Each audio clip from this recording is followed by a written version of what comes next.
Imagine this. It's a Friday afternoon. Your bonus finally hits your account, $5,000, maybe $2,000.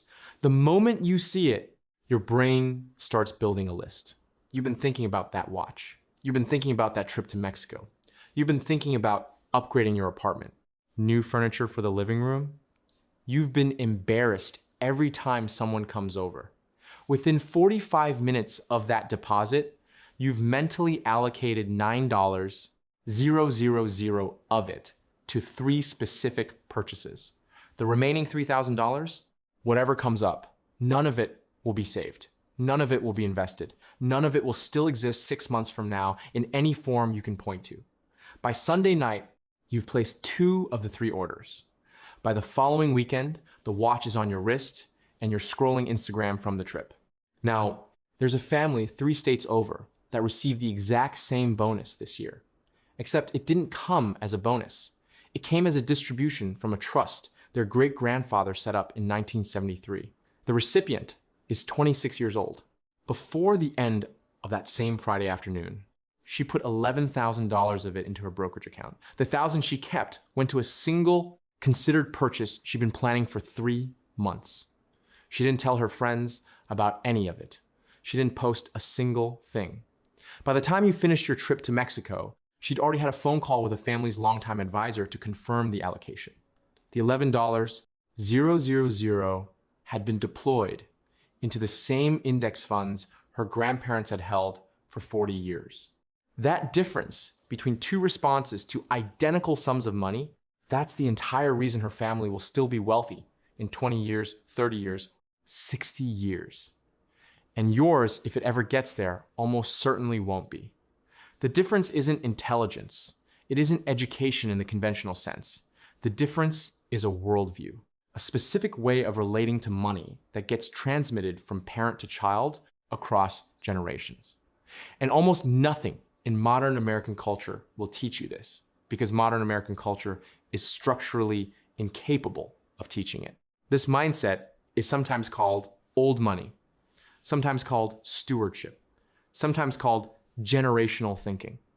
By any name, it's the single most powerful financial framework in the world. And it's almost entirely invisible to people who didn't grow up inside it. Today, I'm going to walk you through what that mindset actually is, what it looks like in practice, why almost every new money family loses everything within 3 generations, and how you can start adopting the framework, even if your bank balance currently has 3 zeros instead of 7. Quick disclaimer before we start. None of this is financial advice. This is education about a generational pattern. Use it as a map, not a prescription. Let's get into it. Start with the brutal statistic because it sets the stage for everything else. Multiple studies, most famously the long-running research from the Williams Group Wealth Consultancy, have found that 70% of wealthy families lose their wealth by the 2nd generation. 90% lose it by the 3rd. Read that again. Out of every 100 families that successfully build significant wealth, 90 of them will be back at 0 within 3 generations.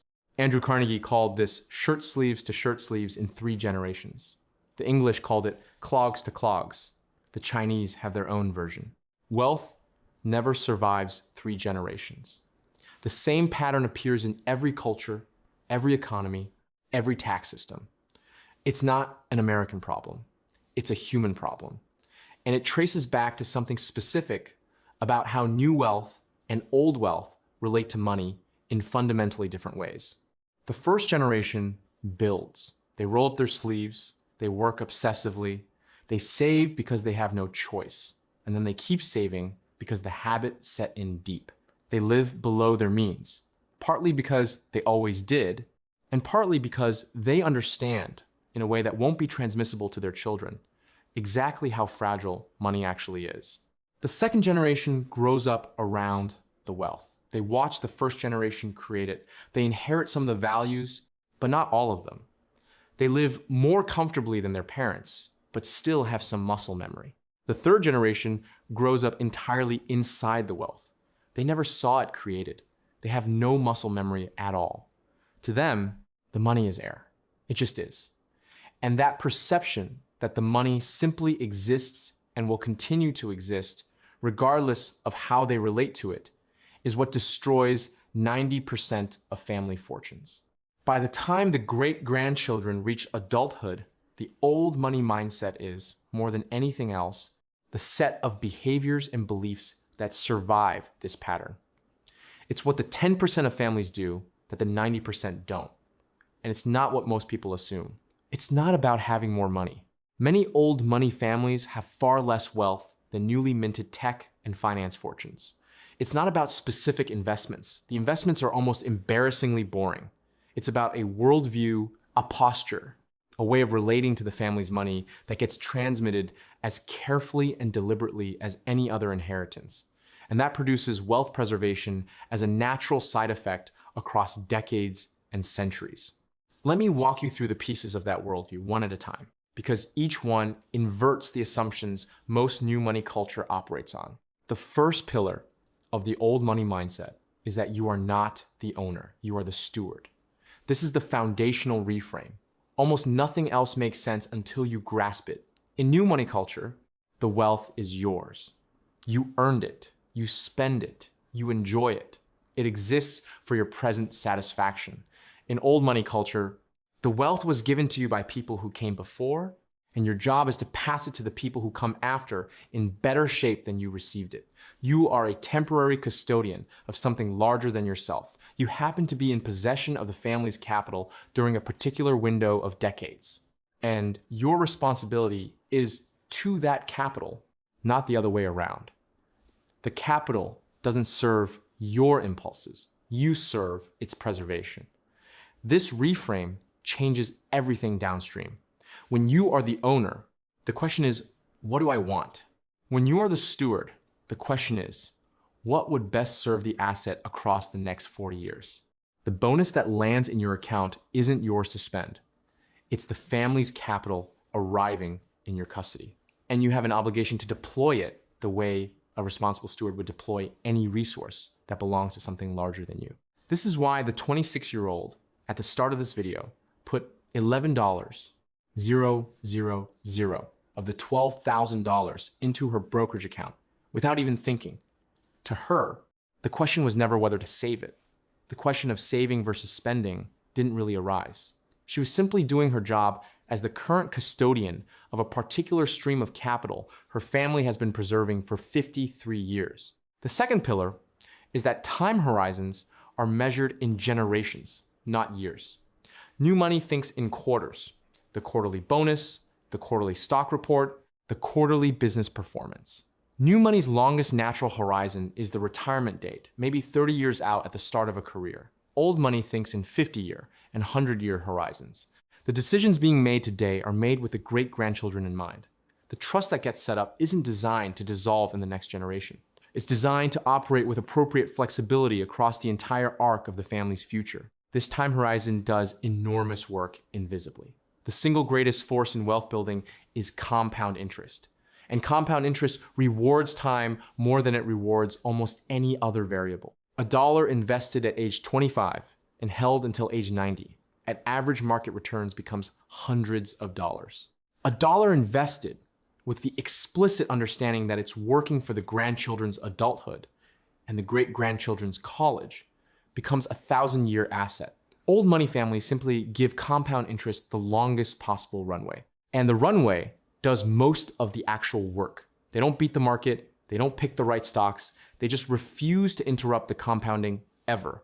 Across the entire span of family history, the S&P 500 has produced an average annual return of roughly 10% over the long run.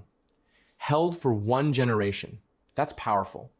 Held for 3 generations, the result is incomprehensible to anyone thinking in shorter horizons. The third pillar is that quiet preservation always beats loud display. We've talked about quiet luxury and stealth wealth before. And the principle traces directly back to the old money framework. Conspicuous consumption is not just considered tacky in old money culture, it's considered a financial mistake of the highest order. Every dollar spent broadcasting wealth to strangers is a dollar that is no longer working for the family's future. The visible Lamborghini, the designer logo, handbag, The oversized house, the resort vacations posted to Instagram, all of it, from the old money perspective, is capital destruction, wearing a costume of success. The data backs this up so consistently, it almost stops being interesting. The Ramsey National Study of Millionaires found that the median price millionaires pay for their cars is roughly $31, 000. And the top brands they drive are Toyota, Honda, and Ford. 94% of millionaires live in middle-class neighborhoods. Most have a strong aversion to ostentatious display. This isn't because they're cheap. It's because they understand that the wealth functions as wealth only as long as it stays preserved. And visible consumption is the most reliable way to destroy preservation. The old money family that has been wealthy for 150 years did not get there by buying yachts. They got there by buying boring index funds and modest homes and quality goods that lasted decades, and then quietly compounded everything else for a century while their friends were busy performing prosperity and losing it. Let me pause here, because the pattern across these first three pillars is the entire thesis. The old money mindset inverts almost every default of contemporary American culture. American culture says, the money is yours. Spend it now. Enjoy the present. Broadcast your success. The old money mindset says, the money is the family's. Preserve it across decades. Optimize for the future. Stay invisible. The two worldviews produce opposite financial outcomes because they ask opposite questions. New money asks, what can I have? Old money asks, what can I protect? The questions you ask shape the answers you get. And across 100 years, the answers diverge so completely that the families end up in entirely different financial universes. Now, I could keep going through all 12 pillars, and I will in the full version because each one matters. But let me give you a few more that are absolutely critical. The fourth pillar is that financial education is transmitted deliberately, starting young and treated as the most important thing the family does. New money culture tends to treat financial literacy as a separate subject, maybe handled by a school, maybe handled by an advisor, often handled by no one. Old money culture treats it as the family's primary educational responsibility. Children grow up inside conversations about money. They sit in on meetings with advisors as teenagers. They're taught to read financial statements before they're taught to drive. They're given small responsibilities for managing portions of family assets, so they develop muscle memory before the larger inheritance ever arrives. The transmission isn't lectures, it's apprenticeship. This is why the third generation tends to lose everything in new money families. They were never apprenticed to the wealth. They received the assets without receiving the operating manual. And the operating manual is the part that actually preserves the wealth. The Williams Group research consistently finds that families who break the shirt sleeve cycle do so primarily through deliberate, sustained, multi-decade education of every generation.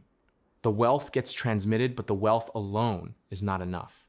The wealth plus the worldview survives. The wealth without the worldview goes to zero. Education isn't separate from wealth preservation. Education is wealth preservation. The fifth pillar is that the family is the unit, not the individual. This one is hard for Americans particularly to absorb because American culture is structurally individualistic in a way that few other cultures are. In old money families, financial decisions are made with the family in mind, not just the individual making the decision. The house gets bought because it will work for the family across generations, not because it impresses the current buyer's coworkers. The career gets chosen with the family's long-term interest in mind. The marriage gets entered with at least some consideration of how the partner will relate to the family's financial culture. The vacation, the school, the social circle, the city, all of these decisions are made with the awareness that the individual is one node in a larger family network that has obligations across time. This isn't claustrophobic in the way it might sound. In healthy old money families, the family unit is a source of enormous support, not just obligation. Resources pool, knowledge transfers. The individual has access to a network and a capital base that no one person could ever build alone. The cost is that decisions can't be purely individualistic. The benefit is that decisions don't have to be made alone with limited information, with limited capital against an entire economy designed to extract value from isolated consumers. The family as unit framework is a financial superpower that almost everyone in contemporary American culture has been trained out of. The training is recent. Most cultures in history understood family as the primary financial unit. The shift to atomize individual finance is a 20th century experiment that has mathematically produced terrible aggregate financial outcomes for the people inside it. The sixth pillar is that you live well below the family's means. This is a specific and important distinction. New money tends to live at the edge of its means, sometimes beyond. The lifestyle expands to fill the income, and then to fill the income plus a little credit. Old money lives substantially below what the family could afford. Not because they can't afford more, precisely because they can. The discipline of restraint is what preserved the wealth in the first place, and the discipline must continue or the wealth begins to erode. The old money family that could buy a $12 million house buys a $4 million house and invests the difference. The one that could fly private flies commercial. The one that could send the kids to a school that charges $60, $000 a year, considers whether the public school in the right district produces equivalent outcomes for free. The math here is exactly what you'd expect. The gap between what the family could spend and what the family does spend is the gap where the wealth keeps compounding. Close the gap and the compounding stops. Old money families understand with great clarity that lifestyle inflation is the mechanism by which the third generation destroys what the first generation built. So they refuse to participate in lifestyle inflation generation after generation. And the wealth keeps growing because consumption keeps not growing in lockstep with income. New money families lack this discipline on average because they never had to develop it. The wealth was new. There was no muscle memory of restraint. The lifestyle expanded to consume the new resources. And within a generation or two, the resources were gone. The seventh pillar is that debt is treated with deep suspicion and used only for genuinely productive purposes. Old money families have access to enormous amounts of credit. They could borrow at favorable rates, almost without limit. They mostly don't. The cultural posture is that debt is a tool of last resort, used only when it clearly enhances a productive asset and minimized aggressively. The rest of the time, the home gets paid off as quickly as practical. Consumer debt is essentially non-existent. The credit cards exist for convenience and points, not for carrying balances. The leverage gets used for things like business expansion or strategic real estate purchases that genuinely produce returns above the cost of capital. And even then, it gets used cautiously. Compare this to the American baseline.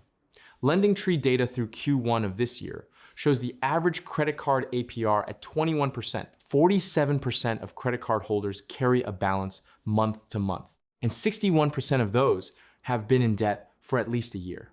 Total US credit card debt has crossed $1.3 trillion. Total household debt has crossed $18 trillion. The American baseline treats debt as a normal background condition of adult life. Old money families look at that and see active wealth destruction at scale.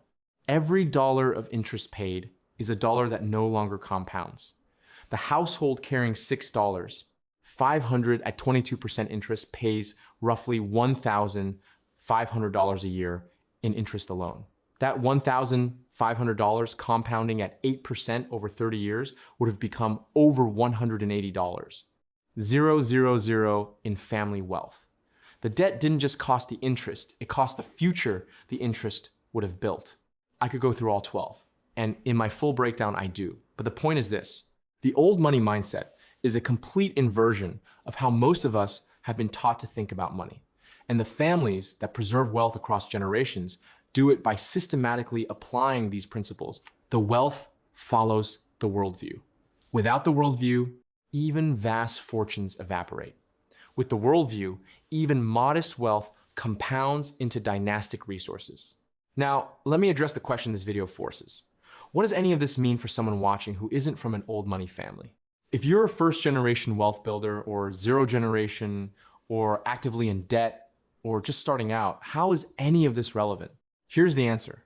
Almost every element of the old money mindset is available to you right now, regardless of your current bank balance, regardless of your family background, regardless of how much you've already messed up financially. The mindset is not a function of starting capital. The mindset is a worldview, and worldviews are free. The reason old money families preserve wealth isn't because they had more to start with. The reason is the worldview they bring to the wealth they have. Apply the same worldview to whatever wealth you can build, even if it starts small and the same mathematical force takes over. Compound interest doesn't care whether your great-grandfather was wealthy. It only cares whether you give it enough time, enough capital, and enough non-interruption. The old money family secret was never the wealth. It was the framework that lets the wealth survive. And the framework is portable. You can become the first generation of an old money family right now, this year, with whatever income you currently have, by adopting the worldview and applying it to whatever assets you can build. The 12 pillars we walk through are not contingent on a starting balance. You can adopt the steward mindset on a $35,000 salary. You can think in generational time horizons, regardless of your current age. You can practice quiet preservation regardless of how little you currently have to preserve. You can educate yourself financially. You can think family first. You can live below your means. You can avoid debt. You can hold boring investments. You can work. You can structure your giving. You can guard your privacy. You can govern your household like an institution. None of these require pre-existing wealth. They produce wealth. Reverse engineer them now, and you become the great-grandparent your descendants reference in 100 years. The history of every old money family begins with a first generation that wasn't yet old money. Someone, at some point, was the original founder. The Rockefellers were not always Rockefellers. The Mellons were not always Mellons.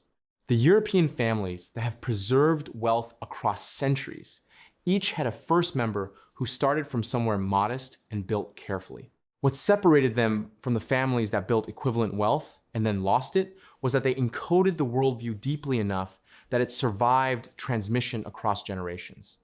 The wealth followed the worldview, and the wealth lasted as long as the worldview did.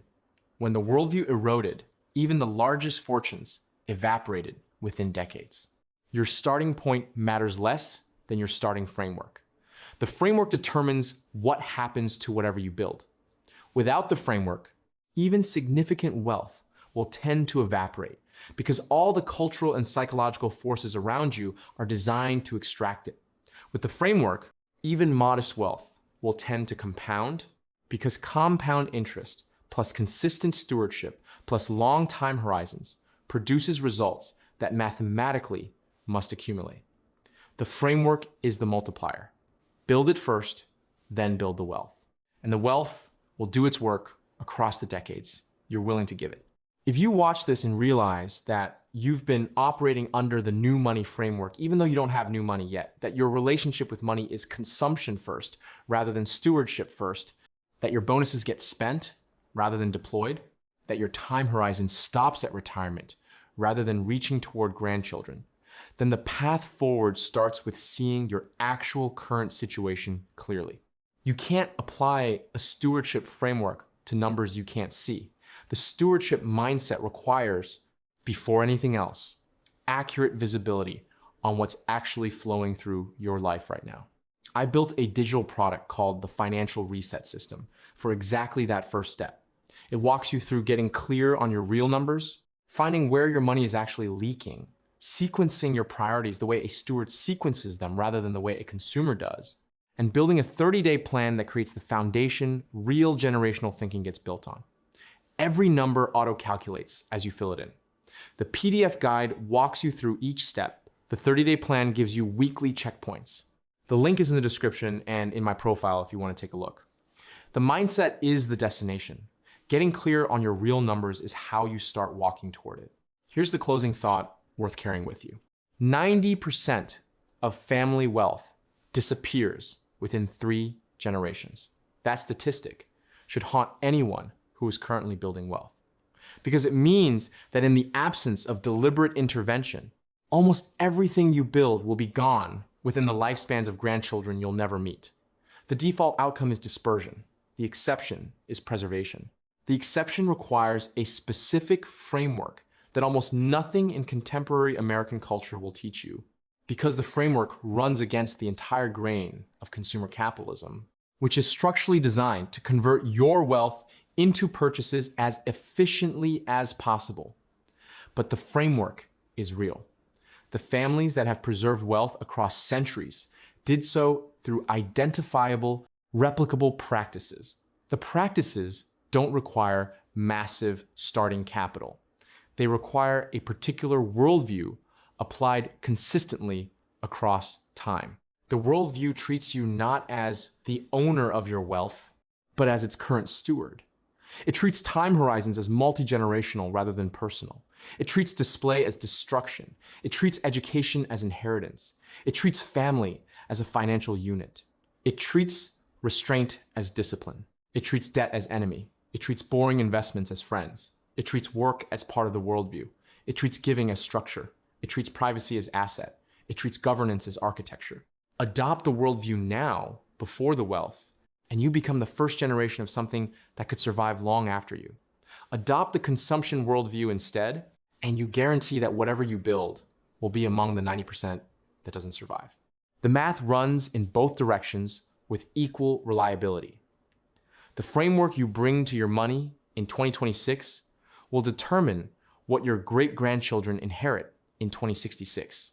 They will inherit either a fortune you've stewarded carefully across the decades you had it, or they will inherit nothing because the fortune dispersed across the consumption choices of two generations who were never taught to see themselves as stewards of anything larger than their own immediate satisfaction.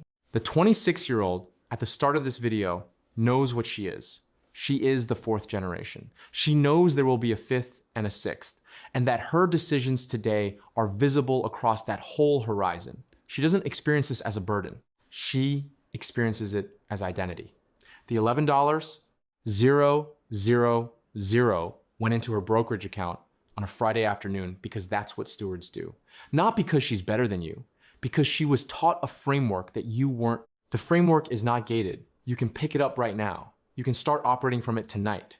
The decades will do the rest. The bonus hits the account next year.